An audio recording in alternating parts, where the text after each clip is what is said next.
Hello నమస్తే అందరికీ. నేను తీసుకున్న ఒక్క ప్లాటినం కోర్స్‌తో నేనెంత ఇన్‌కమ్ జనరేట్ చేశాననేది మీకు లైవ్‌గా చూపిస్తానండి. So, yes you can see ఇది నా యోనో ఎస్‌బీఐ బ్యాంక్ ప్రూఫ్ అండి. లైవ్‌గా చూపిస్తున్నాను.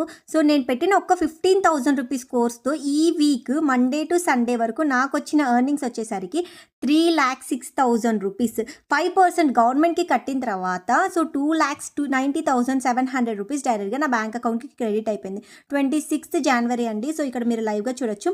ఇది నా ఫోన్‌పే అండి. డైరెక్ట్‌గా ఓపెన్ చేసి చూపిస్తున్నాను. యెస్ యూ కెన్ సీ నా బ్యాలెన్స్ కూడా ఇక్కడ మీరు చెక్ చేయొచ్చు. ఇది 100% safe and legal government registration website. ఇంత ఎర్నింగ్స్ మీరు చెయ్యొచ్చా అంటే 100% చేయొచ్చండి. ఎందుకంటే స్కార్వీలో ఉన్న ప్రతి ఒక్క point to point, step to step guidance అనేది అలా ఉంటుంది. ఇక్కడ మీరు లైవ్‌గా చూడొచ్చు. నాకు వచ్చిన మెయిల్. సో, లాస్ట్ వీక్ నా ఎర్నింగ్స్ వచ్చేసరికి ₹3,06,000. ఆఫ్టర్ 5% ట్యాక్స్ డిడక్ట్ అయిన తర్వాత ₹2,90,700 డైరెక్ట్‌గా నా బ్యాంక్ అకౌంట్‌కి క్రెడిట్ అయిపోయింది. సో, ఎవరైతే ఎన్రోల్మెంట్ అవ్వాలి అనుకుంటున్నారో platinum course is the best option అండి. మీరు పెట్టే 15,000కి ఎవ్రీ వీక్ 10,000 to 20,000 30,000 కూడా ఎర్న్ చేయొచ్చు యాజ్ ఎ బిగినర్. ఎన్రోల్మెంట్ అవ్వాలి అనుకుంటే ఈ రోజే స్టెప్ తీసుకోండి, గైడ్ చేస్తాను. All the very best.